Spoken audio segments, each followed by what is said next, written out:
Alright guys, welcome back to another Let's Draw. Today we're doing something a little different. Even though I do something different every time. We're going to do something more along the fantasy spectrum today, because that's just what I felt like drawing. I'm going to try drawing I guess a hobbit type deal today. Yeah, I don't know what else to say about that. It's not that I've been in like a fantasy mood or anything lately, and I haven't exactly played D&D in a hot minute, but I was, thinking, well, I should do another video. What should I do it on? Should I do it on a classic cartoon character? Should I do it on a mythological figure? And I just kind of started drawing. I was like, you know what? This should do fine. Let's record this, and, yeah, that'll be what I draw this week. Yeah. So, I have an interesting process, I guess, when it comes to deciding what I'm going to draw for these videos, in that I sit here for weeks at a time, debating on what I should do. Should I continue from the last thing I draw? Should I do something along that theme? Should I do something different? And I debate it for days on end, sometimes weeks on end, wasting valuable time doing absolutely nothing. And then eventually I realized, oh shit, 2 months have gone by since my last video, I should probably make something. So here we are, we're just casually drawing this little elf, gnome, hobbit thing. And it didn't take me as long as I was afraid it would. I mean, it still took me a long time. On average, it'll take me between an hour and a half to 2 hours to draw anything. Roughly. But it didn't feel like that. I breezed through this relatively quickly. I didn't have too much trouble with it, and I think it came out fine. As you can see, I'm just kind of breezing through the line art, which is emphasized even more in the fact that I speed up everything, because unless I'm streaming, I don't imagine any of you are going to want to sit here and watch me draw for 2 hours. Because it is, I suppose from your perspective, it would be rather boring watching me draw and just sit here in silence for several hours, because I don't exactly, always have someone here to talk to. I work during the nights, so during the day, I'm sleeping, so any of my friends or anything, I can't exactly call them up. And the days I'm off, like tonight, my wife is at work. And, I don't imagine she would be very apt to talk anyway.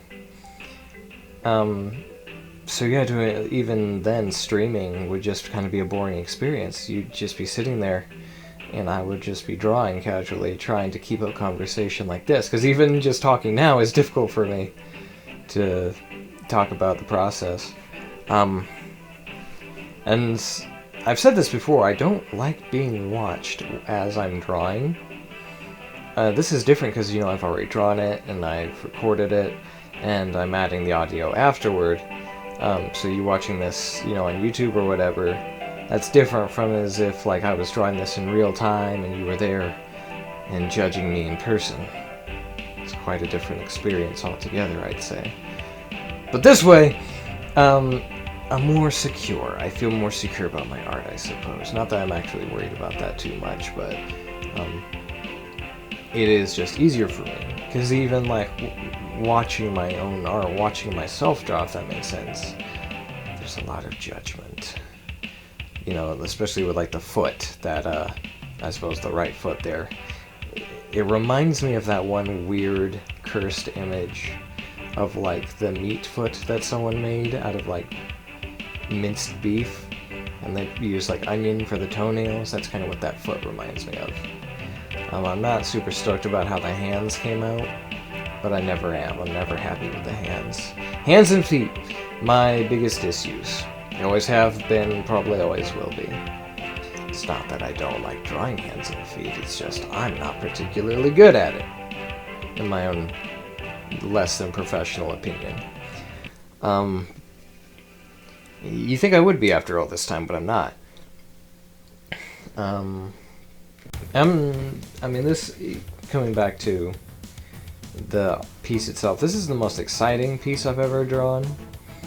It's unique compared to everything because I feel there's a lot more movement in it. There's like the posing and the position of the character is a lot more organic, I feel, and just more relaxed as opposed to a very basic, like, you know, power pose or a fighting stance or something like that.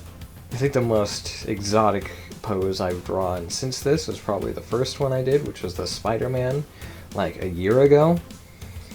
Him swinging through the city, that was probably the most, I guess, more interesting pose I've done. And even by comparison, this one's not super interesting, but it's more, it challenged you a little bit to draw something other than someone just standing, you know what I'm saying? And with like a very vague gesture in their arms and in their facial expression.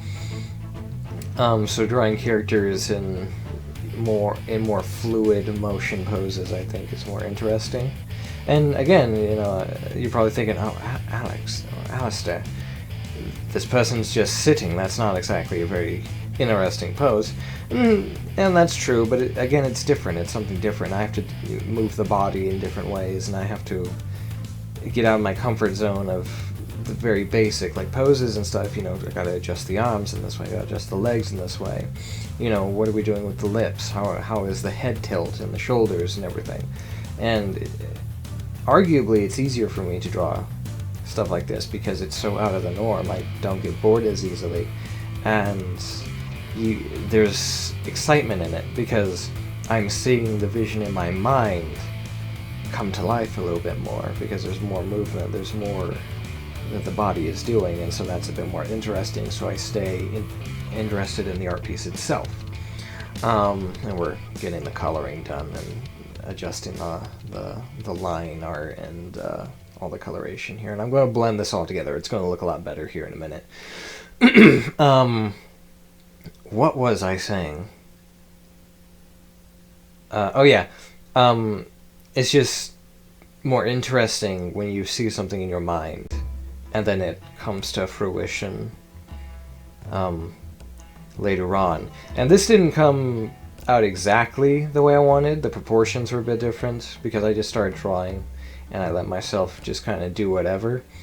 In my mind, I was going for more of like an elf type of vibe, you know, just very small, maybe a hat, the head maybe a little bit bigger and the eyes a bit bigger, you know, smaller proportions. And what I got was fairly regularly proportioned individual. Still obviously elven in nature, more of a hobbit than an elf or a gnome like what I originally envisioned, but still I'm satisfied with the overall outcome. Going into the hair right now, and you'll notice as we go into this, I originally did red hair, as is kind of my default with a lot of my art. I just sort of tailor to red hair more often. I myself have red hair, so maybe that's a bit of unconscious bias, subconscious bias, or whatever that's called, I don't know. But I do switch it to more of a blonde as we go in, because again, that's what I envisioned in my head, and I caught myself, I was like, why am I doing red? I was going to do blonde hair, or at least white, or something along those parameters, and so I'll switch that here in a minute. We got Ninja, my cat, voicing his opinion off in the corner. I see you, buddy. I see you. You a good boy? Yeah, you are. Yeah, you're the goodest boy. Could be the best boy if you be quiet. Coming back away from that, hair is an easy thing for me to draw in contrast to hands, which you wouldn't think looking at my older art, you know, way back in like first grade and kindergarten, but whose art is good, you know, at that period of time. And I still need to do that. I still need to get out my old art book, because I have a sketchbook, and I've mentioned this in I think the last video, from when I was in like kindergarten or whatever, and it has all my old drawings, and it's just amazing to see, like, I mean, it's not much to compare to like your art from when you were a toddler versus, you know, a young adult, but to see that difference and you don't really see the evolution of my art because I don't have hardly anything from any of the other years of my life, which is sad. I wish I'd saved some of that, but when you move as much as I have, you lose things, and things aren't a necessity per se, unfortunately, get left behind. Here now we see I'm going on to the clothing, and interesting thing when I'm doing a lot of the color blending and I'm mixing and I'm trying to make things have more of a realistic volume to them, while still being like this cartoon style. I like to draw everything separate. I like to draw the body separate, the head often I draw separate from the body. I'll draw the hair separate, the eyes will be separate, the clothing will be separate, any weapons or any other special little details depending on, like, let's say if I'm doing a commission for someone, if somebody's ordered something and they want me to draw it, then I will, take very excellent care in doing every piece precisely and individually, just so I make sure I do it correctly and it's up to par with at least my standard of doing things, because I do sort of hold myself to a certain degree. Like if I'm doing like commissions or something, I will do it a little bit better than, let's say, if I was drawing something for myself, for example. I'm going to take a little bit more care than with somebody else's thing if they've done a commission, which commissions are open, by the way. I'll take more care with that than if I were drawing something for myself, because usually if I'm doing like reference art for myself, or I'm working on the comic, or if I'm just sketching, I'll do whatever. But if I'm drawing something, like, let's say for my DeviantArt or for a customer or whatever, then I'll be like, well, how much more detail can I do here? How much more natural can I make the colors look, or more fluent? What kind of pose can I do that will be more interesting to them, or this and that. And usually when people do commissions from me, they'll be very specific with what they want, or at least I encourage that they be, because otherwise artistic liberty, and people don't always like that. So I try to have that courtesy to figure out, like, what exactly do you want? What kind of pose do you want? What kind of background do you want? In which case, a lot of the time I will have to come up with stuff, like bases and everything, on the fly, and save it to my collection, like the base for the body or the background or whatever, later on. Because, they may ask for something that I don't have, as a default, and I will have to come up with something completely new, and in that there is sort of some excitement, I think, because, you're adding to the repertoire of things that you can and have done. And we're almost done here. I'm going to put all these pieces together. We're going into the cuff of the shirt there. I think that'll be about it. Once I get the coloring done there and I blend everything. You don't see the blending process. I have a different program for that, but everything else is still done on MS Paint. And we're almost done with the shading. And you're going to see I added some special effects to it too. I did some creative lighting, of course. I wanted this one to be special, and there it is, just this little hobbit character playing her flute out in the forest. Magical.